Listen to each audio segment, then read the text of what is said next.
Now to pick up where we left off, the first part of step 1 in crafting a compelling fighting series is that the protagonist must experience loss and growth, and these elements should be clearly depicted. This guideline emphasizes that the journey toward becoming an overpowered character should involve visible and meaningful development.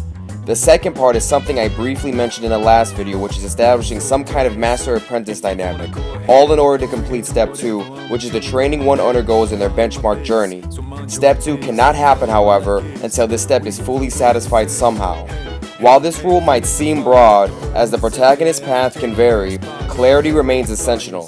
In some narratives, the protagonist and the overpowered character may be the same, while in others, they may be distinct. Both scenarios can lead to different storytelling outcomes. Consider successful animes like Bleach, Naruto, and One Piece. In these series, protagonists Ichigo, Naruto, and Luffy each undergo significant personal growth driven by their ideals and the desire to protect others. Their journeys are marked by continuous training, facing challenges, and experiencing losses, all of which contribute to their development as characters. To illustrate how these protagonists have built their benchmark and can embody this rule, let's briefly examine how these characters experience loss and growth.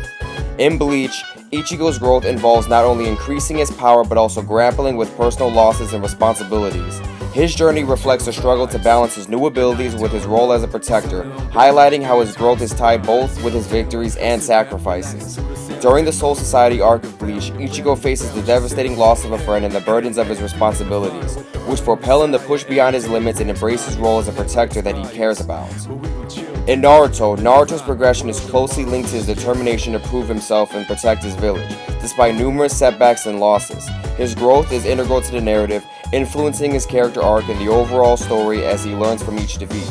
In the Land of Waves arc, Naruto confronts the harsh realities of battle, experiencing loss and learning the importance of teamwork and perseverance as he fights to protect his friends. In One Piece, Luffy's growth is driven by his pursuit of becoming the Pirate King and his unwavering commitment to his crew. The continuous challenges he faces and the personal losses he endures keeps the narrative engaging and dynamic, reinforcing the importance of growth through adversity. In the Fishman Island arc of One Piece, Luffy grapples with the weight of his crew's past traumas and the sacrifices made by his friends, ultimately growing stronger and more determined to protect them and their dreams. By examining these characters, we see how their journeys exemplify Rule 1. The audience resonates with what each character is going through, and this is instrumental to keeping your audience engaged. Something to note, the protagonist's growth does not always need to align perfectly with the overall plot. Instead, the character's development can progress alongside the broader story as long as it remains visible and impactful. This parallel growth allows for richer character arcs and a more engaging narrative, even if the protagonist's personal journey diverges from the main storyline.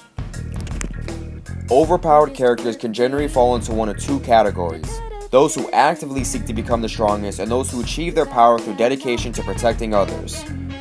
Both narrative choices have their strengths and pitfalls. Both approaches can work effectively, but missteps in handling these characters can lead to predictable and uninspired narratives. For instance, Tanjiro from Demon Slayer initially benefits from a compelling cycle of loss and growth, which contributes to his development and keeps the narrative engaging. However, this dynamic can become mundane and repetitive once the cycle is repeated beyond a certain point. While the second season of Demon Slayer is often praised for breaking away from this pattern and introducing fresh elements, later parts of the series may fall into a predictable rhythm. Tanjiro's consistent ability to overcome challenges in later seasons can make even the most formidable opponents seem weak by comparison, ultimately diminishing the overall impact and engagement of the story because of this imbalance. Similarly, Midoriya from My Hero Academia had the opportunity of a dark arc which could have meant tremendous growth and tended to evolve his character. However, his anti-hero arc failed to lead to meaningful change, resulting in a static character who doesn't develop as expected.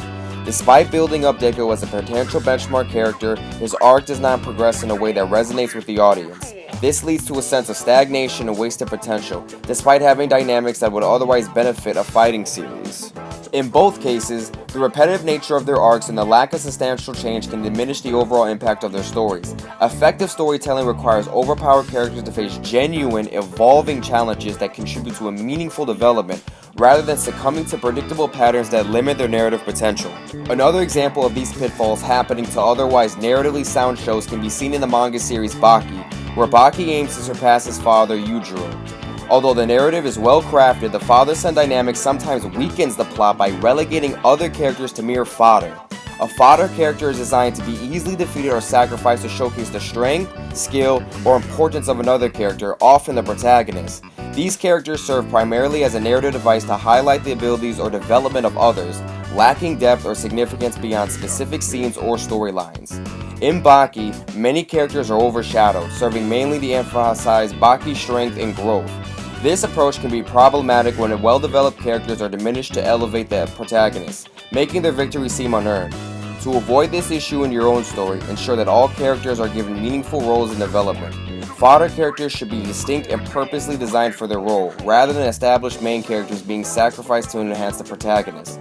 This helps maintain the depth and complexity of the narrative, ensuring that all other characters contribute meaningfully to the story. It's worth noting that in many of the narratives mentioned, multiple characters often exhibit exceptional or abilities or power levels just beyond regular.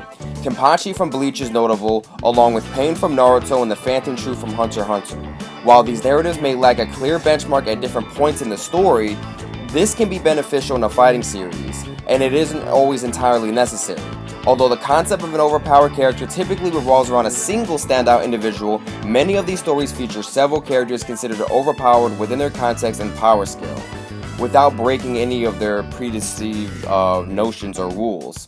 In such cases, the term overpowered might be applied more loosely, depending on the narrative or artistic style of the work. Generally, there tends to be a primary figure or character who surpasses others in terms of power, leading to challenges or confrontations. Sometimes, multiple characters vie to outdo one another, adding complexity to the power dynamics, much like in traditional fighting series. It's also important to recognize that many character pitfalls are due to plot necessities rather than their hard work or growth. Sometimes this can't be avoided, especially when the plot has written characters into a corner. What the viewer needs to know lies in how you handle the character's loss to ensure they feel earned and maintain narrative coherence.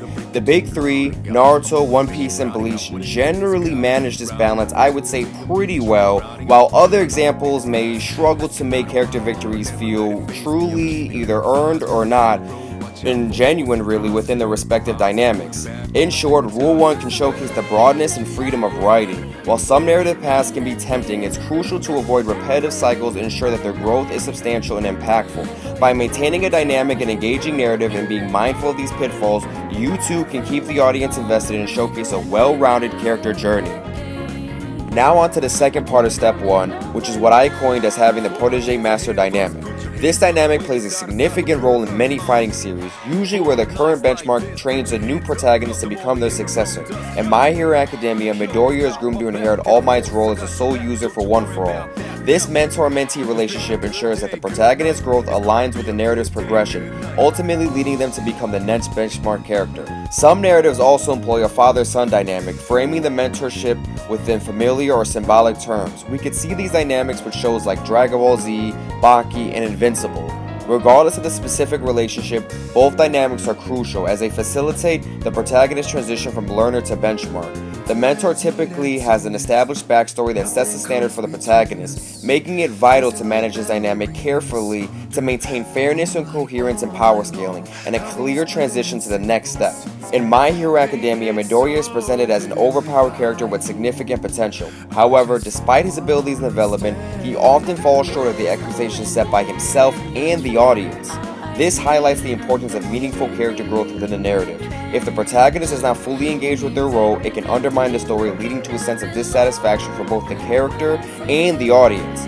Now that My Hero Academia has concluded, this issue with Midoriya is more apparent than ever, emphasizing the need for a compelling and impactful protagonist journey. Balancing the protégé-master dynamic is crucial for maintaining effective power scaling. The protagonist's journey to become the new benchmark should be clear and seamlessly integrated into the story. Whether employing the protégé-master dynamic, the father-son dynamic, or another approach, thoughtfully managing these elements is essential for preserving narrative coherence and ensuring meaningful character development. Often, we don't see how the current benchmark character reached their position in the story, at least not initially. While flashbacks or dialogue may provide some background, what truly matters is the successor's character's journey. The The focus should be on watching this character evolve and build their own narrative rather than merely existing in the shadow of another story. This dynamic is evident with characters like All Might from My Hero, Urahara from Bleach, and Jiraiya from Naruto. Although we may not always witness how they obtain their benchmark status, brief glimpses or well-executed flashbacks can effectively establish their arcs while detracting from the main plot. When done right, these elements satisfy the audience and enrich the overall story. Emphasizing these specific aspects is essential for providing clarity and focus within the narrative, enabling a deeper understanding of the foundational principles at play. It's important to avoid common tropes that can stagnate the mentor-protege dynamic by relying too heavily on it to advance the plot. Such an approach can overshadow the development of other characters and detract from overall plot cohesion. While this narrative technique isn't inherently negative, it risks sidelining other characters' growth in favor of the protagonist, potentially undermining the richness of character arcs and overall story engagement. Keep that in mind when crafting your own story. In some cases, dedicating a prequel or mini-series to explaining how a character achieved their status, like Gojo from Jujutsu Kaisen, can be effective. While this may temporarily pause the main plot, it fills in narrative gaps and keeps the audience engaged. When executed properly, such segments enhance the story. However, if handled poorly, they can cause the audience to lose interest and negatively impact their perception of the benchmark character. This illustrates that when introducing power scaling and introducing the established benchmark character, there's room for creativity in how the mentorship process is depicted. Successful shows manage to highlight both overpowered characters and protagonists while respecting the benchmark hierarchy and the characters in their power scale, ensuring that the other characters also receive that attention. This balance is crucial in maintaining the story's coherence and depth. In conclusion, the steps outlined in Rule 1 are paramount for creating a compelling benchmark character. Both benchmark and successor characters play significant roles in the narrative but should not dominate it. Instead, they completely enhance it with their overall storytelling experience. Whether the benchmark and protagonist are distinct or the same, both approaches can work effectively as long as they are clearly defined and executed.